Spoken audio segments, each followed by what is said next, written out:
Suatu hari saya kedatangan seorang narasumber bernama Mas Adi yang berasal dari Kediri. Ia sempat viral karena tersesat di hutan Pacet, Mojokerto, hingga hampir masuk ke dalam jurang. Berikut adalah kisahnya. Halo Mas Adi, sahabatku.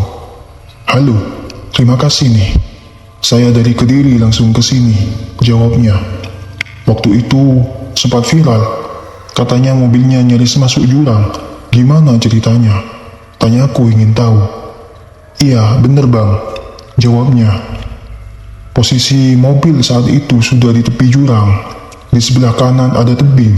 Jadi kalau geser sedikit saja, bisa langsung jatuh ke jurang. Saat evakuasi, katanya ada banyak polisi dan relawan yang datang ya. Tanyaku lagi. Betul bang, kata Mas Adi. Karena posisi mobilnya kalau mundur juga gak bisa, nyangkut di batu-batu tebing. Akhirnya harus diangkat rame-rame. Dan kalau dipikir-pikir gak masuk akal sebenarnya, bisa sampai ke sana dengan mobil. Saat itu katanya sempat melihat sosok ya. Tanyaku penasaran. Mas Adi mengangguk. Iya, waktu itu saya lihat ada sosok perempuan yang mengetuk kaca mobil saya. Saat itu jalan masih biasa saja, suasananya berkabut, kanan kiri pohon-pohon, seperti jalanan hutan pada umumnya. Oke Mas Adi, boleh diceritakan awal mulanya, bagaimana bisa tersesat sampai ke sana? Tanyaku ingin tahu lebih dalam. Baik bang, jadi saya Adi dan saya bekerja di salah satu perusahaan asuransi. Kejadian ini terjadi di bulan November, tahun 2020. Pada waktu itu, ada acara tahunan dari kantor, dan saya harus ke Malang. Mulai Mas Adi menjelaskan. Berangkat dari Kediri ke Malang sekitar jam 11 pagi, dan sampai di Malang sekitar jam 12.30 siang. Setelah itu, kami mulai rapat dari jam 1 siang, hingga selesai sekitar jam 5 sore. Nah, setelah acara selesai, saya berencana untuk pulang ke Surabaya, karena sudah dekat waktu maghrib. Saya sempat sholat maghrib dulu dan makan sebentar sebelum pulang. Lanjutnya, Mas Adi melanjutkan ceritanya. Setelah itu, saya buka peta di ponsel untuk mencari gerbang tol terdekat di Malang. Sambil nyetir, saya pakai handfree untuk mendengarkan arahan dari peta. Saya sendiri waktu itu karena sudah biasa nyetir sendiri dari Malang ke Surabaya. Saya masuk ke pintu tol di daerah Sowo Jajar, Malang. Setelah sekitar 20 menit di dalam tol, tiba-tiba saya disuruh keluar tol. Anehnya, arahan di peta menyuruh saya keluar di tol Pandaan. Padahal, seharusnya saya tetap lurus saja jika ingin ke Surabaya. Ceritanya dengan penuh keheranan. Kenapa akhirnya ikut keluar tol mas? Tanyaku penasaran. Ya mungkin saja ada kemacetan di depan, pikir saya. Jadi saya ikuti saja arahan peta. Tapi setelah keluar tol, jalanannya masih seperti jalan tol, lurus dan rata. Namun semakin lama, suasananya makin aneh. Kanan kiri jalan berkabut dengan pohon-pohon tinggi di tepinya. Waktu itu sudah sekitar jam 12:30 malam, jawabnya. Mas Adi melanjutkan kisahnya. Nah, di saat itulah saya mulai merasa ada yang aneh. Jalanan yang biasanya ramai menjadi sepi dan mencekam. Lalu tiba-tiba saja ada sosok perempuan muncul dan mengetuk kaca mobil saya. Saat itu saya benar-benar panik. Ketegangan mulai meningkat dalam cerita Mas Adi. Ia kemudian menceritakan bagaimana akhirnya mobilnya nyaris terperosok ke jurang dan harus diselamatkan oleh tim relawan dan polisi yang datang. Mas Adi melanjutkan ceritanya. Setelah keluar dari pintu tol, jalanan masih sama seperti jalan tol, lurus dan sepi. Namun yang membuat saya heran adalah tidak ada mobil lain yang lewat. Jalanan benar-benar kosong, hanya saya seorang diri yang melintas. Posisi waktu itu sekitar jam 12.30 malam, tambahnya. Saya melaju dengan kecepatan 80-90 km per jam karena jalanan sepi. Tiba-tiba saya mendengar ketukan di pintu sebelah kiri mobil. Ketukan itu terjadi 2 kali, seperti seseorang yang mengetuk kaca mobil saya. Saat itu saya merasa merinding dan panas. seakan wajah saya terasa berat. Ketika saya menoleh, saya melihat seorang perempuan mengenakan baju merah duduk di sebelah kiri. Namun, wajahnya tidak terlihat jelas karena tertutup rambutnya. Rasa takut dan panik mulai menyelimuti saya. Saya mencoba untuk mengubah posisi duduk saya lebih maju agar tidak melihat sosok tersebut. Ceritanya dengan tegang. Ketika saya kembali melihat ke depan, saya merasa bahwa mobil tetap melaju, meskipun kecepatan tidak berubah.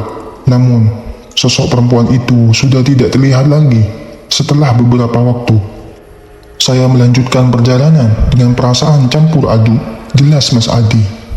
Tiba-tiba sekitar 30 menit kemudian, mobil berhenti dengan sendirinya, meskipun mesin tetap menyala. Ketika saya menginjak pedal gas, roda hanya berputar, tetapi mobil tidak bergerak. Saya memutuskan untuk turun dan memeriksa apa yang terjadi. Lanjutnya, saat saya turun dari mobil dan menginjak tanah, saya terkejut melihat bawah. Di bawahnya adalah tumpukan batu-batu besar. Saya segera mengambil handphone dan menyalakan lampu flashnya untuk melihat sekeliling. Ternyata di sekitar saya sudah bukan lagi jalan tol, melainkan tebing di sebelah kanan, jurang di depan, dan jurang di sebelah kiri. Jalanan yang sebelumnya mulus dan dikelilingi pohon-pohon kini tampak seperti hutan lebat dengan kabut tebal. Rasa panik semakin meningkat ketika saya menyadari bahwa jalan yang saya lewati tadi adalah jalanan yang sangat berbahaya dan tidak aman. Pohon-pohon yang sebelumnya tampak rapat kini hanya terlihat sebagai hutan belantara dengan batu-batu besar di sekitar saya. Saya benar-benar tersesat di tempat yang sangat berbahaya. Tambah Mas Adi dengan suara bergetar. Dengan penuh kesabaran, Mas Adi menceritakan bagaimana ia akhirnya berhasil mendapatkan bantuan dan evakuasi dari tim relawan dan polisi yang datang untuk menyelamatkannya. Mas Adi melanjutkan ceritanya dengan suara bergetar. Saat saya menyadari bahwa saya tidak berada di jalan raya, saya kembali ke mobil dengan perasaan campur aduk antara takut dan tertekan. Saya ingin sekali menangis. Rasanya takut dan panik menyelimuti saya. Di dalam mobil, saya merasa sekeliling saya ramai dengan tatapan yang menakutkan. Saya mencoba mencari bantuan dengan menggunakan Google untuk menemukan warung terdekat, tetapi hanya satu yang bisa dihubungi, dan telepon saya tidak mendapatkan jawaban. Saya lalu mencoba menelepon teman saya yang menyarankan untuk menghubungi polsek terdekat, tetapi tidak berhasil. Sebagai alternatif, saya menghubungi sebuah radio di Surabaya dan mereka meneruskan panggilan saya ke Polres, lalu ke polsek terdekat. Untungnya sinyal di lokasi masih ada. Setelah menunggu sekitar 1 jam, akhirnya polsek menghubungi saya dan bertanya tentang posisi dan kondisi saya. Ketika saya mulai merasa sedikit lebih tenang, tiba-tiba lagu di mobil saya berubah dari playlist Bluetooth yang awalnya berisi lagu-lagu Chris Patih menjadi musik gamelan Jawa. Suara itu sangat mengganggu, jadi saya segera mematikan radio, ujar Mas Adi. Polisi masih kesulitan menemukan lokasi saya karena kondisi mobil yang nyangkut di pinggir jurang. Sementara itu, saya terus berdoa dan berharap ada bantuan segera datang. Informasi yang saya dapatkan adalah bahwa daerah sekitar tempat saya nyangkut dulunya pernah mengalami longsor besar pada tahun 1998 atau 2008 dan banyak korban jiwa yang jenazahnya tidak sempat diangkat. Setelah menunggu hampir 3 jam, situasi semakin mencekam. Pada awalnya, pihak polsek tidak dapat melihat mobil saya meskipun mesin dan lampunya dalam keadaan menyala. Orang pertama yang datang ke lokasi tidak melihat mobil sama sekali, padahal jaraknya hanya sekitar 10-15 meter dari posisi mobil saya. Setelah konfirmasi lebih lanjut dengan Kapolsek, akhirnya mereka memutuskan untuk mengecek kembali dari atas tebing. Dari atas mereka akhirnya dapat melihat mobil saya. Meskipun dari bawah, mobil tampak seperti hilang. Ketika polisi mencapai posisi mobil, mereka menemukan bahwa mobil saya terbalik dengan ban berada di atas. Mas Adi menambahkan dengan nada kelegaan. Akhirnya setelah bantuan tiba dan mobil berhasil dievakuasi, Saya merasa sangat bersyukur, meskipun pengalaman itu sangat menakutkan dan meninggalkan trauma. Saya bersyukur karena selamat dan dapat pulang dengan selamat. Setelah pihak Polsek akhirnya menghubungi saya lagi, lanjut Mas Adi. Mereka bertanya tentang jumlah korban dan jumlah ambulans yang diperlukan. Saya terpaksa menjelaskan bahwa saya sendirian dan tidak ada korban lain, serta mobil saya juga tidak rusak. Saya memang sedang berada di dalam mobil dan tidak mengalami luka. Saya akhirnya bisa berbicara dengan seorang petugas polsek yang sangat emosional, tampak benar-benar terharu dan berusaha menenangkan saya. Setelah beberapa telepon, petugas dari polsek akhirnya bisa menemukan posisi saya dengan tepat. Mobil saya terjebak di tepi jurang, sangat dekat dengan tebing, dan hanya tersangkut pada batu-batu besar. Proses evakuasi sangat sulit dan memerlukan banyak tenaga. Sekitar 40-50 orang terlibat dalam evakuasi manual karena lokasi yang sulit dijangkau. Mereka harus berhati-hati agar mobil tidak jatuh ke jurang. Pada saat evakuasi, saya turun dari mobil dan berbicara dengan petugas yang menemukan saya. Mereka meminta waktu untuk menunggu bantuan dan berusaha menjaga kondisi saya. Selama proses itu, ada juga informasi mengenai kejadian lain di daerah yang sama, di mana 4 orang mengalami nasib yang sama dan tidak selamat. Evakuasi selesai sekitar pukul 12 malam. Jarak dari lokasi mobil nyangkut ke rumah warga hanya sekitar 2 hingga 3 km. Saya merasa bersyukur bisa selamat, meskipun harus menjalani pengalaman yang sangat menakutkan dan melelahkan. Saat tiba di polsek, saya diparkirkan dan diminta untuk menunggu sampai pagi. Mereka membersihkan mobil dan saya mencari beberapa barang yang tertinggal. Tiba-tiba, saya mendengar suara seorang pria berbicara kepada saya. Namun saya tidak bisa melihat siapa yang berbicara.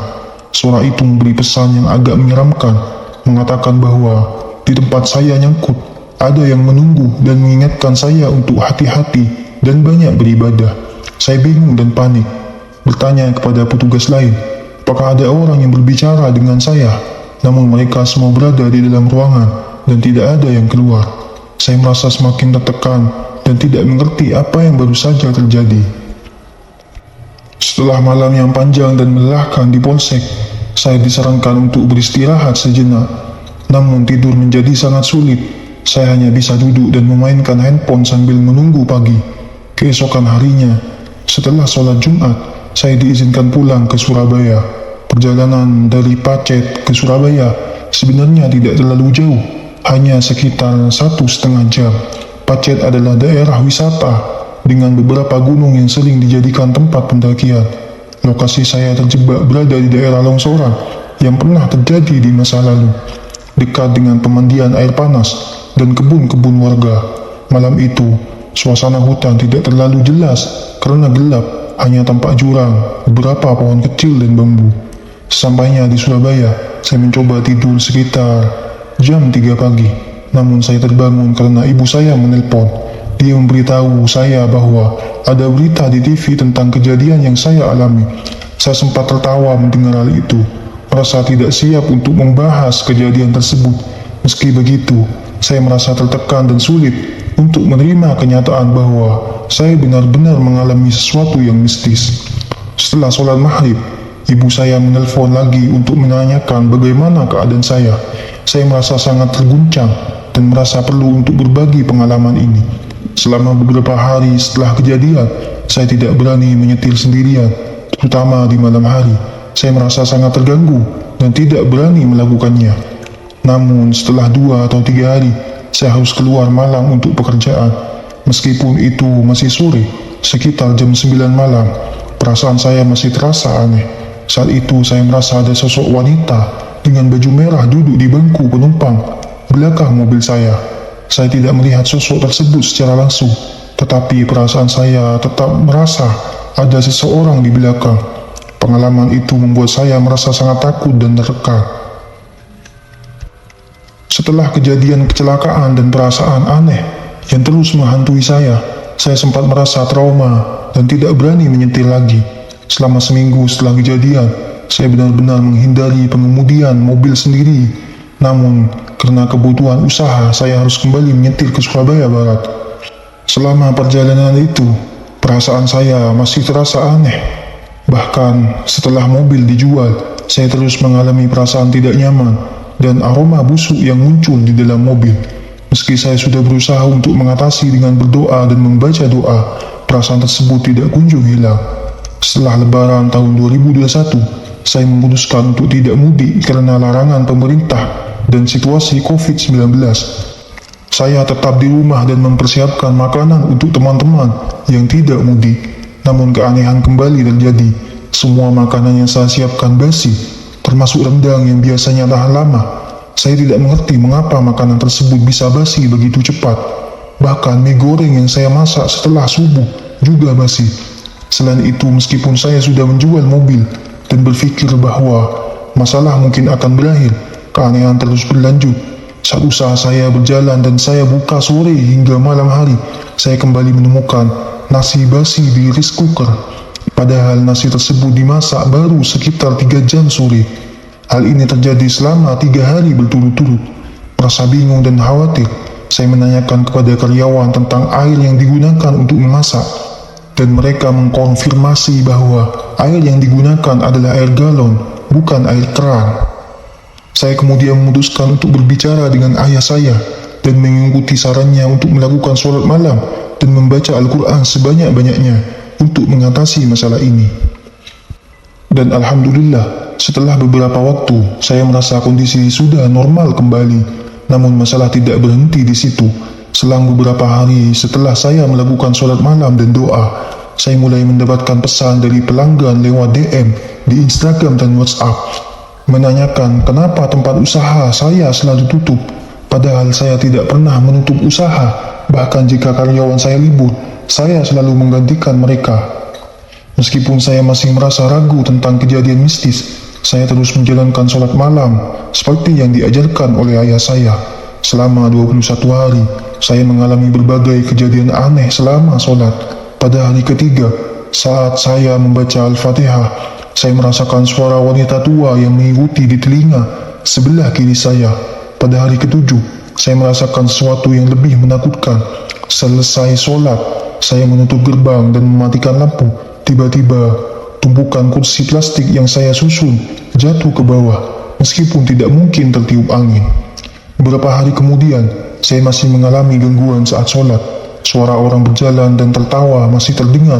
Pada hari ke-21, saya merasa cukup dan memutuskan untuk berhenti sholat di tempat usaha. Saya melanjutkan sholat di rumah. Namun malam itu, saya melihat sosok perempuan dengan pakaian putih dan wajah rusak di meja dapur. Sosok ini mirip dengan dikenal sebagai Kunti, dan melihatnya membuat saya sangat ketakutan. Saya kembali ke kamar dan tidak melanjutkan sholat. Setelah kejadian itu, perasaan tenang kembali, tapi dampaknya tidak berhenti di situ. 1 tahun kemudian, efek mistis mulai mempengaruhi kesehatan saya. Di apartemen baru saya, sekitar jam 12 malam, terdengar suara meledak seperti petasan besar, membuat saya terkejut. Beberapa hari kemudian, saya mengalami bisul di kaki yang muncul secara berkala dan terasa seperti disayat. Saya telah memeriksakan diri ke beberapa dokter, tapi hasilnya selalu sama, tidak ada masalah medis yang jelas. Teman saya kemudian menyarankan untuk pergi ke orang pintar yang memahami masalah mistis. Setelah melakukan ruqyah, ada perubahan pada kondisi saya. Gejala tersebut mulai reda setelah sholat dan doa, terutama setelah azan Isya. Meskipun sudah ada perubahan, saya merasa perasaan dan gangguan ini masih menjadi bagian dari pengalaman saya yang harus saya hadapi. Seiring berjalannya waktu, meskipun saya mencoba untuk terus menjalankan usaha dan berdoa, masalah tetap tidak sepenuhnya hilang. Bahkan setelah pindah ke 5 rumah sakit di Surabaya dan hasil medis menunjukkan semua dalam keadaan baik, saya mulai merasa bahwa ada hal yang lain yang harus diatasi. Usaha saya tetap buka, tetapi setelah mengalami gangguan mistis, pelanggan mulai mengeluh tentang makanan basi. Meskipun saya sudah memfilter makanan dengan cermat sebelum disajikan, meskipun tidak ada keluhan dari pelanggan mengenai makanan basi, saya tetap merasa bingung dan khawatir tentang apa yang terjadi. Setelah melakukan ruqyah, kondisi saya sedikit membaik Namun beberapa bulan kemudian, usaha saya akhirnya terpaksa ditutup karena sepinya pelanggan dan ketidakmampuan untuk kembali ke kondisi semula. Meskipun tidak ada keluhan langsung dari pelanggan mengenai makanan basi, saya tahu ada masalah yang lebih dalam. Selama periode ini, saya tidak lagi melihat sosok seperti Kunti Bogel. Namun, perasaan yang tidak nyaman masih ada. Meskipun tidak sekuat sebelumnya, saya merasa bahwa gangguan ini mungkin telah diganti oleh orang yang membantu saya, mungkin dengan cara mengusir atau membatasi pengaruhnya. Saat ini saya hanya merasakan perasaan aneh dan tidak ada kejadian mistis yang mengganggu secara langsung. Keluarga saya, terutama istri, tahu tentang kejadian ini dan merasa khawatir. Meskipun saya tidak banyak bercerita kepada mereka, mereka mengikuti berita tentang kejadian saya dan mengetahui dari berita TV. Keluarga saya sangat panik saat kejadian kesesatan itu terjadi. Saya berusaha menjaga agar mereka tidak terlalu cemas dan terus berdoa agar masalah ini segera berlalu. Meski saya masih merasakan beban emosional dari kejadian ini, saya berusaha untuk melanjutkan kehidupan. Kadang-kadang, perasaan berat masih menghantui saya, terutama saat mengingat kejadian tersebut. Saya berharap seiring berjalannya waktu, saya dapat sepenuhnya pulih dan melanjutkan hidup dengan normal.